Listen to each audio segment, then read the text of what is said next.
Promoción 1977, 45 años en las cumbres.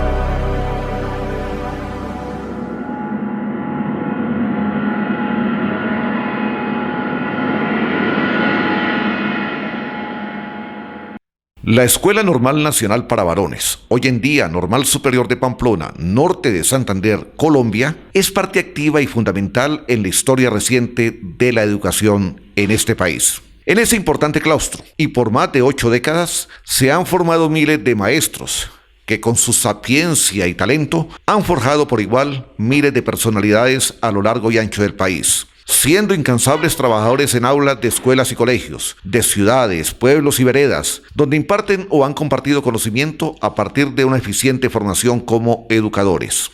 Seguramente en este espacio hemos referido específicamente una gran promoción, la de 1977, la primera que tituló a sus alumnos como maestros bachilleres, y que de alguna manera, por ese y otros hechos trascendentes, marcó un antes y un después, adicional al brillo que los egresados han puesto en el firmamento de la enseñanza en nuestro país. Y en esas entrevistas hay un nombre en particular que surge espontáneo en los recuerdos, como si fuera una marca imborrable arraigada en mente y corazón.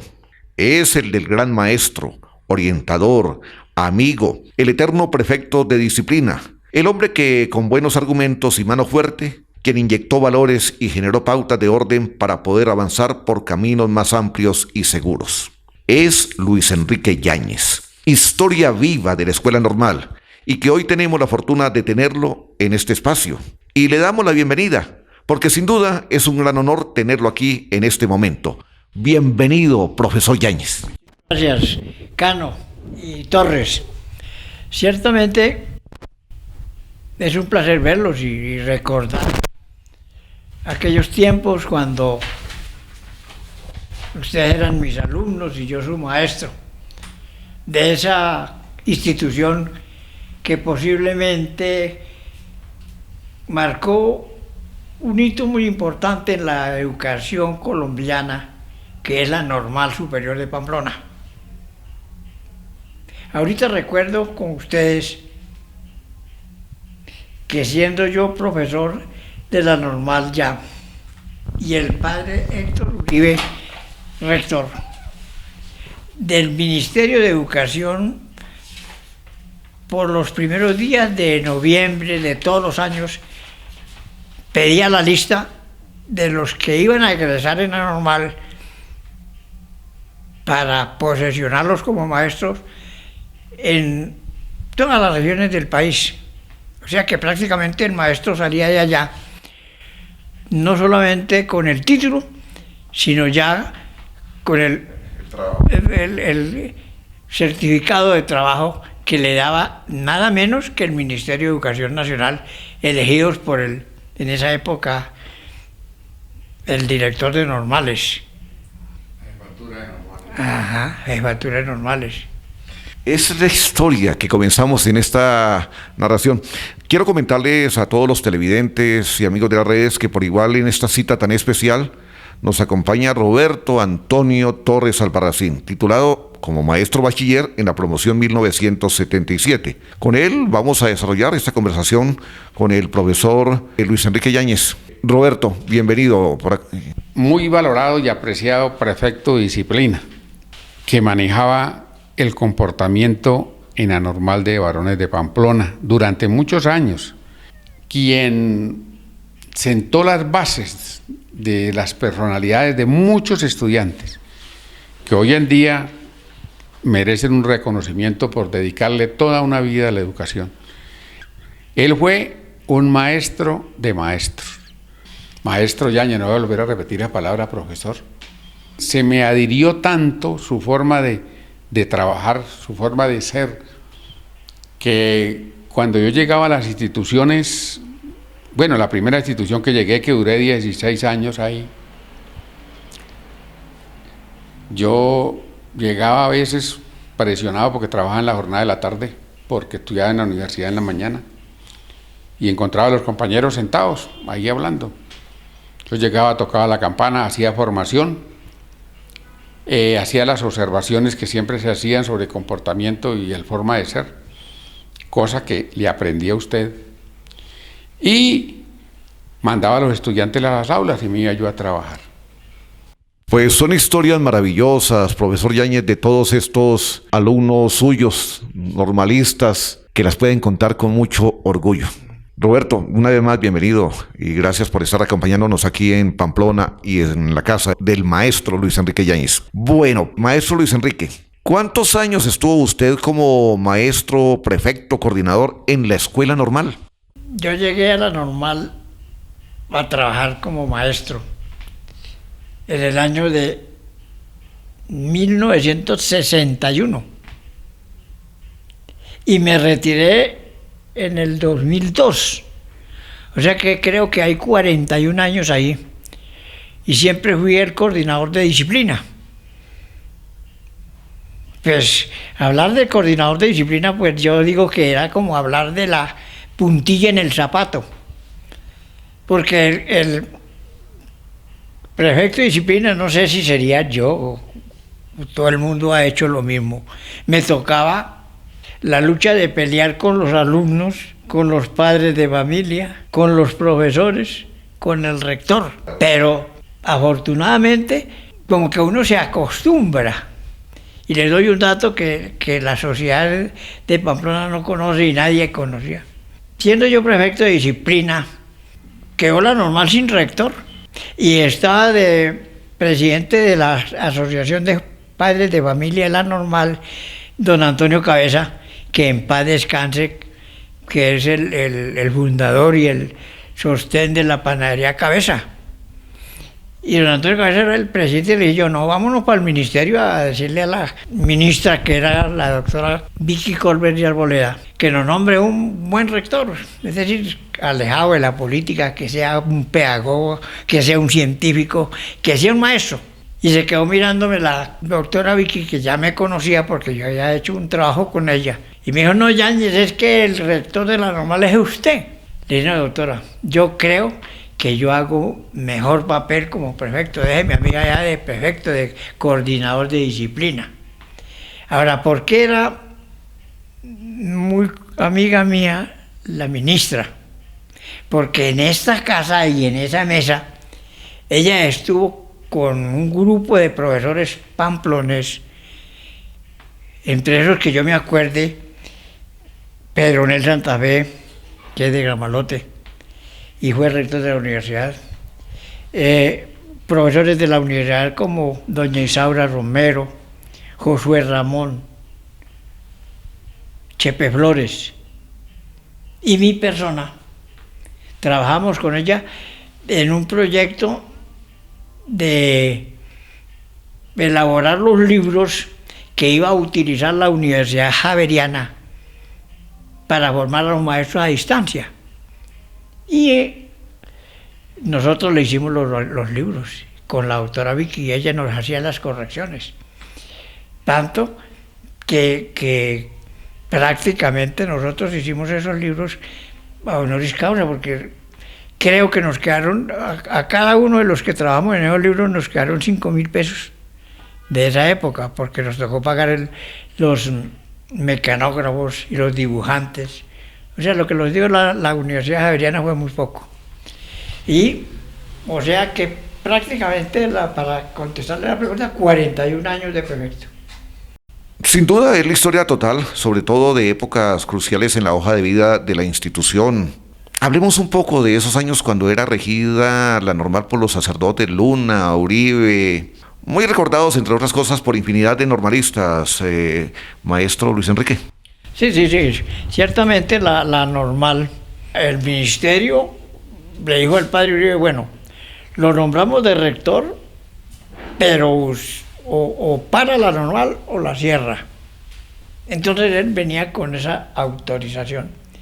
Y yo recuerdo que el padre empezó con una disciplina dura y le dieron todas las armas para que él seleccionara profesores y alumnos, hasta el punto de que, por ejemplo, en el caso mío, el padre Uribe prácticamente fue el que me nombró. Él me dijo un día, yo trabajaba aquí en un liceo que se llamaba el Liceo Los Andes, que quedaba en la casona de la universidad.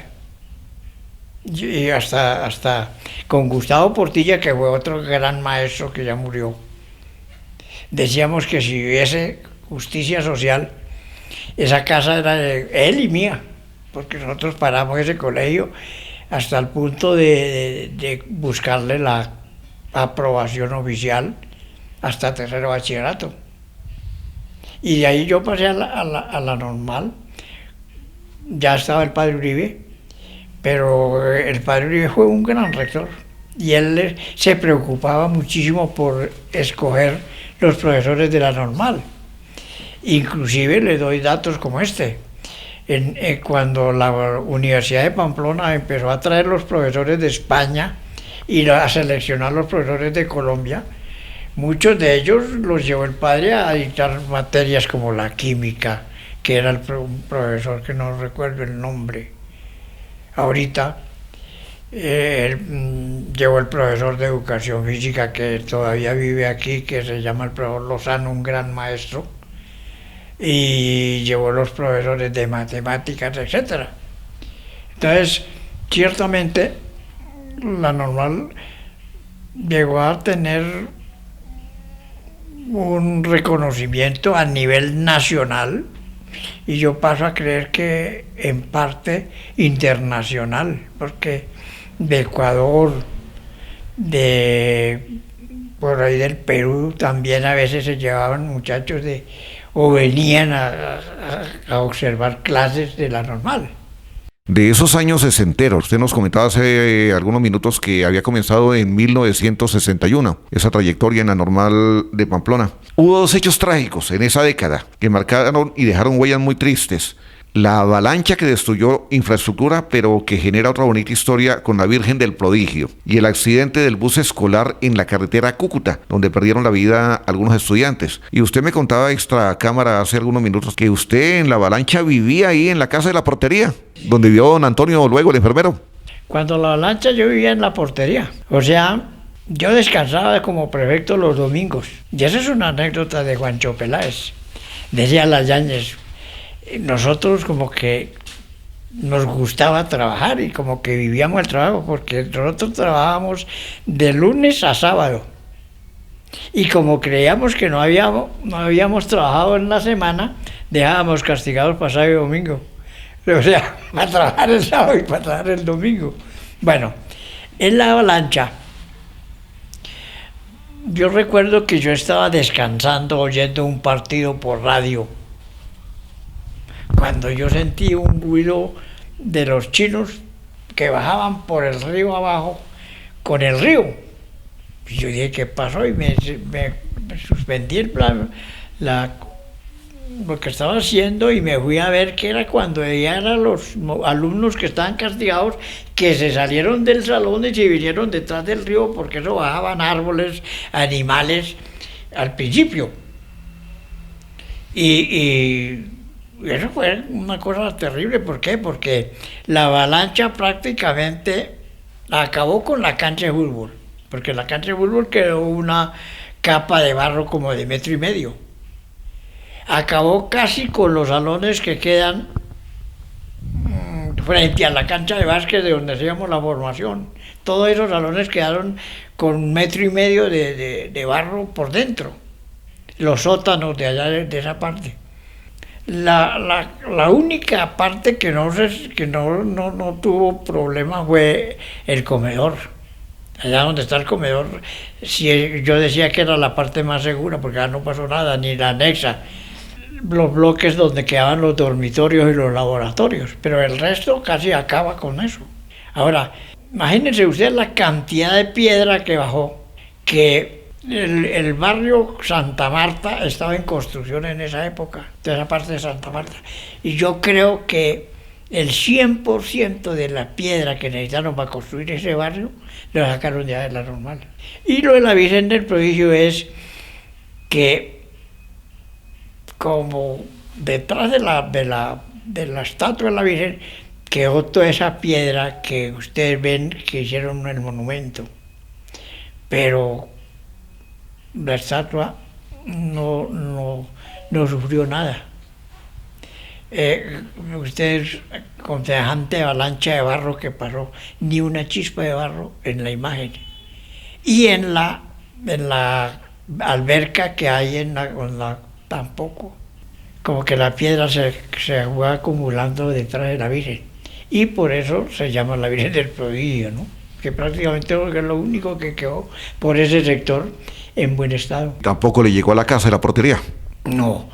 Y como dato curioso, yo vivía en la portería y yo como que no, pues uno no tiene tiempo de sacar nada, pero lo que sí me recuerdo es que yo dejé abierta la puerta de la cocina que daba hacia el río y cerré la puerta de la calle que era la del frente de la carretera. Y estos muebles los tenía ya. ¿En serio? Estos muebles, y este mueble como 1 centímetro aquí de barro, ¿sí? Y es decir, yo no tuve ninguna pérdida. La única pérdida fue, ya le digo, limpiar los muebles y hasta el ceibo ese que está ahí todavía lo tenía ya. Se le partió un vidrio, pero eso se iba a sacarlo de allá. ¿Sí? ¿Y el accidente del bus aquí llegando a Cúcuta? El bus, yo era estudiante. Yo como que eso fue en el primer año, porque yo llegué a la normal a ser prácticamente el segundo trimestre, cuando eso era por trimestres. Yo llegué a la normal en el 52 al segundo trimestre, pero fue en el 53. ¿Y qué fue lo que pasó? Cuando eso había el bus, un bus que ustedes no lo conocieron, que era de madera, de la carrocería. Vino a Cúcuta el presidente encargado de la República, que era a reemplazar a Laureano Gómez por enfermedad, me parece que fue, y vino a Cúcuta. Y entonces nos llevaron a los colegios de Pamplona. Y entre esos llevaron el bus y otro bus pequeño, una camionetica de un sargento. Y viniendo de para acá, ese día llovió muchísimo, y viniendo de para acá, yo venía en el bus que se accidentó, en una recta que hay antes de la garita, pero yo no sé si es en la primera recta o en la segunda, yo no recuerdo. Ahí el bus chocó contra una volqueta, y el choque fue tan duro que la volqueta quedó con las ruedas hacia arriba. Y todos los que iban o los que venían sentados en la parte de izquierda del bus, o sea, detrás del conductor, se accidentaron. Los que no se murieron quedaron heridos. Por eso es que estoy diciendo y hemos presentado al maestro Luis Enrique Yáñez como la historia viva de la normal, y no solamente de la normal, ¿no? De Pamplona, y hasta recuerdos de la victoria de Sardinata, de donde es oriundo. ¿O no es así, mi estimado Roberto Antonio? Claro que sí. Imagínese que cuando él tocó la victoria, yo por casualidad de la vida fui a la victoria. Y yo tenía una motico pequeña enduro, una Yamaha, y me fui para la victoria. Yo me acordé mucho de usted. Cuando usted decía que a la victoria solo iba un carro que le decían el dólar, porque era el único que subía todos los días a la victoria. Bueno, yo recuerdo la victoria, pues yo quiero mucho el pueblito, porque yo me pongo a pensar, bueno, ¿qué no haría mi papá en ese pueblo con una tienda para educar 11 hijos, y a todos les sacó con título universitario, menos uno que no quiso estudiar y se fue para el ejército y salió jubilado de sargento? Entonces, la deuda de gratitud de uno es muy grande, porque prácticamente de allá nació y allá creció y allá vivió, y de allá salió ya profesional, ¿no?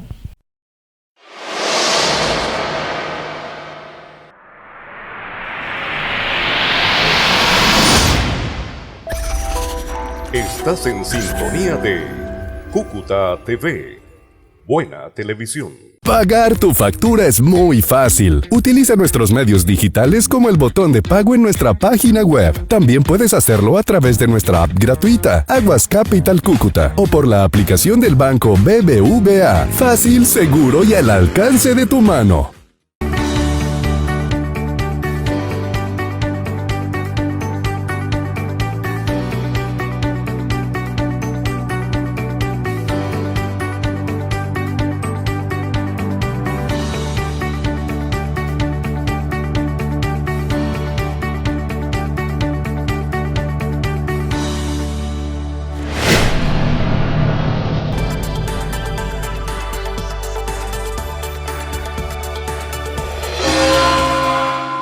Usted nos contaba hace algunos instantes también de las exigencias para los profesores que los nombraba directamente el ministerio a través de la jefatura de normales. ¿Usted recuerda qué requisitos tenían esos profesores? Ya nos contaba también que el padre Uribe había llevado españoles de la universidad, en fin. Pero ¿qué requisitos eran los que se exigían para que pudieran ser maestros normalistas y preparar más maestros?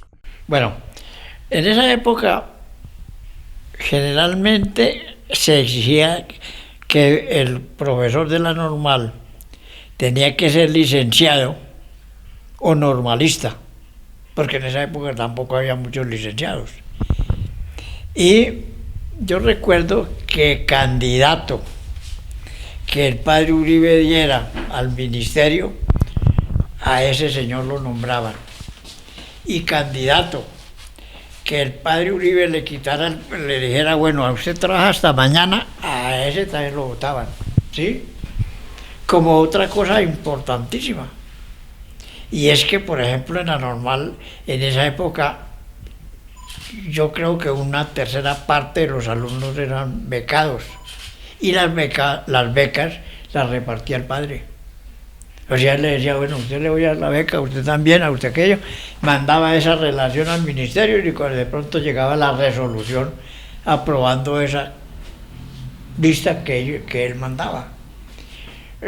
Como dato curioso, les cuento que yo llegué sin beca y pagaba 80 pesos por el estudio, la comida y la dormida. Y ahora la comida era desayuno, media mañana, almuerzo, once y comida.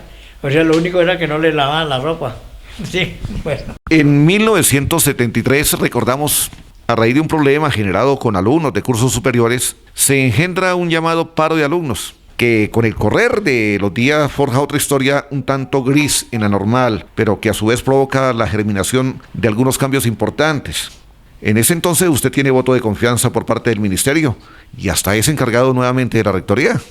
Sí, es decir, el paro, y si yo no me equivoco, uno de los del paro está aquí con nosotros, un señor Torres, ¿sí? Entonces les cuento, yo por ejemplo, me acuerdo de que el paro fue duro, inclusive partieron las vitrinas de la capilla, pero a mí me achacaban cosas terribles, por ejemplo, que yo me robaba las herramientas de allá, que me robaba las vacas de la normal, y cuando eso, pues yo tenía una finquita, pero ¿qué pasó? Que yo tuve la fortuna de que mi Dios me regaló en esa época llamada Totogol, y me dieron 120.000 pesos, y con esos 120.000 pesos yo compré una finquita aquí abajo en Mochalema y compré esta casa, ¿sí? Y recuerdo que nosotros teníamos una estrategia que reuníamos los profesores y para ver cuáles eran las tácticas para enfrentar el paro. Y resulta que entre los profesores había uno que les llevaba el chisme a los alumnos, a los del paro. Y si no estoy mal, entre ellos estaba Helio Buitrago, un profesor muy buen profesor. Y otro que yo recuerdo del paro es uno que era de educación física después, que murió en Bucaramanga. ¿sí? Y un Solano. Pero de eso ya eso fue duro el paro, sí, y duró yo no sé cuánto tiempo.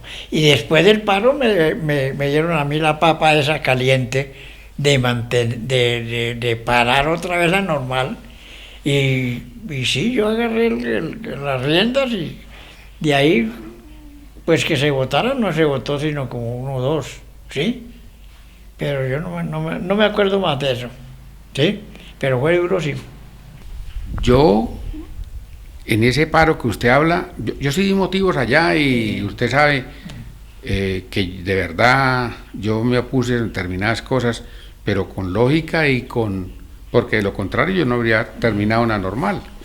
Ese paro yo estaba haciendo segundo bachillerato. Eso fue porque en quinto bachillerato votaron a un estudiante, yo no recuerdo ni por qué, que ese fue el paro que hubo tremendo. Y en ese paro, yo no recuerdo si fue cuando se rompieron los vidrios, sí fue cuando se rompieron los vidrios que usted habla, y esos vidrios los hizo gente conocida, la que hizo esos daños, no fueron ni siquiera los promotores del paro ni nada de eso. Eso marcó mucho en Pamplona, porque Pamplona, si es ahora, no es una ciudad de recogimiento y de mucho respeto hacia el credo religioso, sobre todo el credo católico, y que fueran a romper los vidrios de la capilla, eso fue funesto. Es que después hubo otro movimiento que sí volvió patas arriba a la normal. Ese paro llegó, se arregló así y todo siguió. Pero cuando llegó Baudilio Calderón, nosotros estábamos haciendo quinto de bachillerato. Y ahí sí yo fui protagonista. Que usted me cogía todos los días del brazo, venga para aquí, venga para allá, porque yo veté a Andel Juaraque y no le permití entrar al curso mío.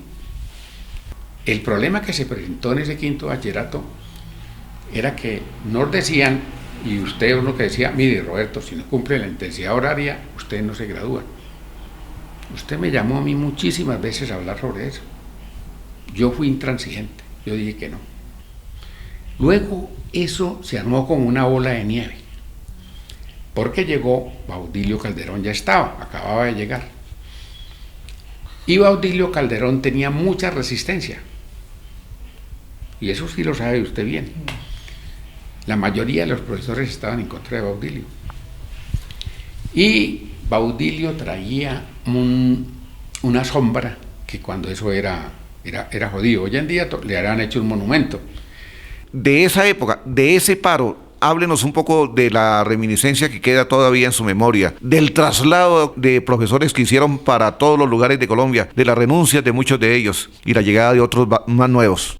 Bueno, yo lo que así que me recuerde es de que yo tenía una idea del paro, y era de que muchos de esos que intervinieron en el paro, que yo creía que eran los que habían apedreado la iglesia, era un señor, el profesor ese que le nombraba, que era, ¿cómo dijo usted que llamaba? Roa. Pues lo que también me acuerdo es esto, de que estando yo de rector encargado de la normal, llegó un muchacho por allá de la costa que había intervenido en el paro, y entonces venía por un certificado.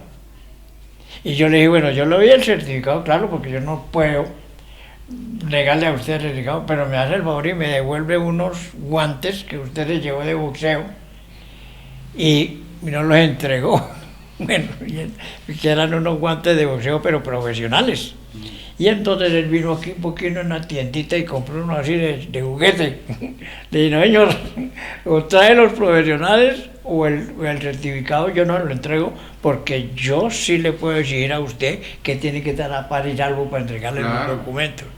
Y le tocó ir a comprar los guantes profesionales, y cuando ya el pagador me dio el certificado de que lo haya entregado, pues le entregué el documento, pero no me acuerdo más.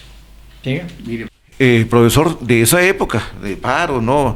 Usted reemplaza brevemente a Rubén Darío Hernández, luego llega Roberto Castañeda, el costeño, llega Baudilio, que ya lo nombraba Roberto Antonio, y más adelante Óscar Mogollón. Muy breves, ¿no? Los periodos de esos rectores en esos años. Sí.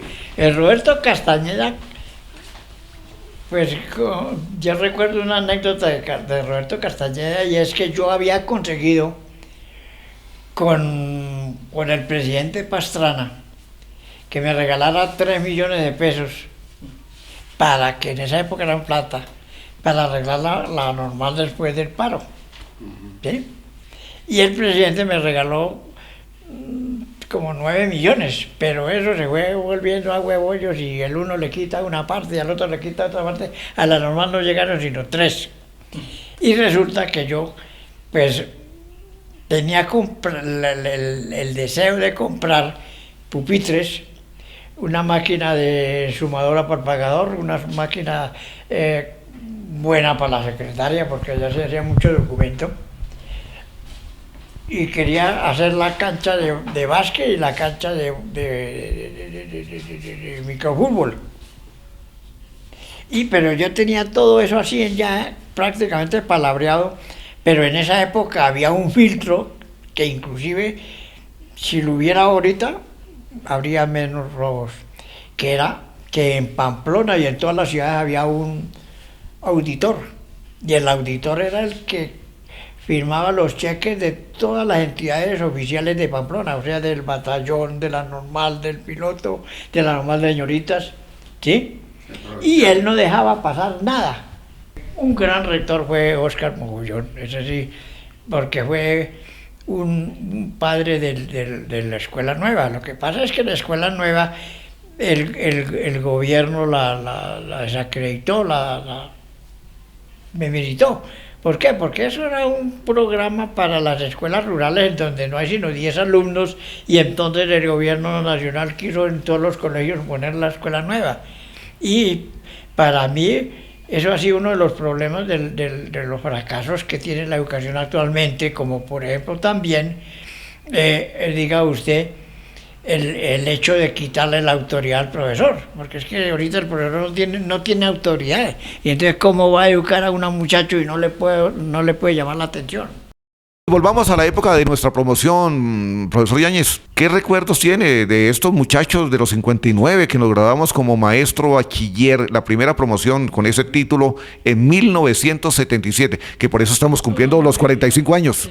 Sí, recuerdo que era un buen grupo, eran unos buenos grupos y numerosos, porque no, y me acuerdo que la primera promoción de bachilleres normalistas fue por lo menos como unos 50, 60, que eso era un escándalo para la normal, porque siempre las graduaciones estaban formadas por 10, 15, 20, 25 alumnos, y esos eran como 60, ¿sí? 59. Ah, bueno. 59. Sí, pero sí, buenos alumnos, y sobre todo que han sobresalido en la carrera del magisterio, y han hecho labor, que es lo importante, ¿no? Antes de ir, Roberto, permítame para hacer otras remembranzas que yo quiero que el profesor Yáñez recuerde. De cuándo nos cuidaba en el internado. También muy estricto a la hora de dormir, ¿no? Todo eso tenía su disciplina. Las formaciones ahí en el patio central, cuando nos hacía todas esas descripciones de los presupuestos del gobierno que no enviaba casi nada. En fin, fueron tiempos muy bonitos, pero que también sirvieron para moldear esas generaciones como la nuestra, que por eso seguimos caminos muy correctos. La jornada laboral era muy intensa durante todo el día, porque yo recuerdo que la levantada era como a las 5:30. Venía el baño obligatorio para todos los alumnos. Con agua fría. Con agua fría, y en unos baños pues que no tenían ni siquiera vidrios en las ventanas, y no entraba el aire, bueno, porque el aire los ayudaba a bañarse. Bueno, extender las camas. Pasábamos de ahí al estudio, del estudio, que era como 1 hora, a la misa. De la misa salíamos a una formación, una gimnasia como de 10 minutos. luego el desayuno, después del desayuno un recreo chiquito, las clases hasta las 11:30, luego a las 2 el almuerzo, después a las 12 empezaban las clases hasta las 4:30, luego recreo que era y la comida, un estudio, el rosario, y el muchacho se acostaba cansado a las 9. Ah, era duro la jornada, sí. Y otra cosa que hay que recalcar es que se trabajaba hasta el sábado a mediodía. ¿No?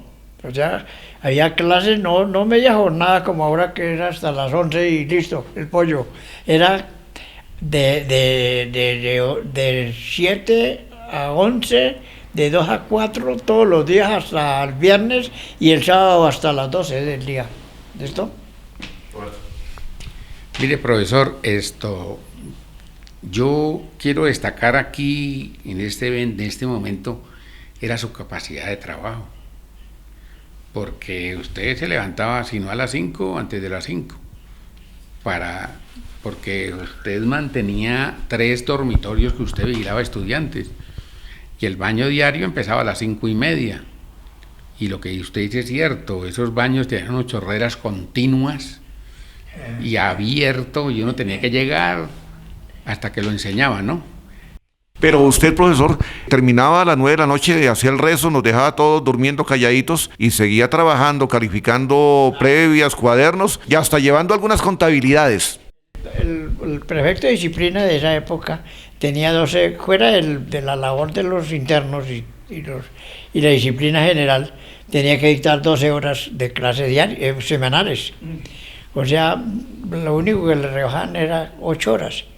Ahora tenía un sobresueldo, pero como a mí me había nombrado como prefecto de disciplina, era el rector y la junta de profesores, pues no me daban el sobresueldo, era gratis, ¿no? El servicio de prefecto. Usted dictaba matemáticas y geometría. O sea, ¿qué materia dicté yo? Yo digo que la única materia que yo no dicté fue inglés, porque no lo sé, no lo sé ni hablar ni escribir. Pero de resto, como yo no era licenciado, entonces todas las materias que sobraban me las daban a mí. Que sobraba una hora de agricultura, Yáñez. Que sobraba una hora de religión, Yáñez. Que sobraba una hora de contabilidad, Yáñez. Hasta cooperativismo, y yo le debo mucho del cooperativismo a la normal. ¿Por qué? Porque como me tocaba dictar la materia, me tocó ponerme a estudiar cooperativismo. Y a mí me sirvió eso para colaborarle mucho a Cotranal. Es decir, Cotranal es una empresa que yo le dediqué mucho tiempo y los asesoré muy bien y la llevé a ser una de las mejores cooperativas de Colombia. Y me acuerdo que aquí a Cotranal vino el Superintendente Nacional de Cooperativas.